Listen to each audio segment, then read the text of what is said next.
কেউ আপনাকে গালি দিচ্ছে, দেখ না, বিচার করার মালিক কে? বিচার করার অধিকার কে? সাজা দেওয়ার অধিকার কে?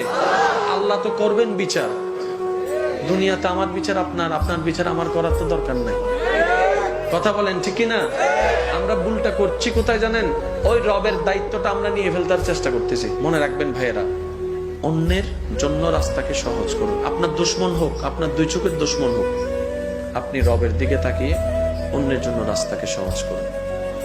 বিশ্বাস করবেন ভাই, এমন এমন জায়গায় আল্লাহ আপনাকে রাস্তা সহজ করে দিবে যেটা আপনি কখনো কল্পনাও করতে পারবেন না। ওয়ামান ইয়াত্তাকিল্লাহ ইয়াজআল লাহু মাখরাজান ওয়া ইয়ারযুকহু মিন হাইসু লা ইয়াহতাসিব। রব তো আমাদের সেইজন যিনি ছোট্ট একটা দানা থেকেও বড় একটা ফল দিতে পারে। বলেন ঠিক কি না?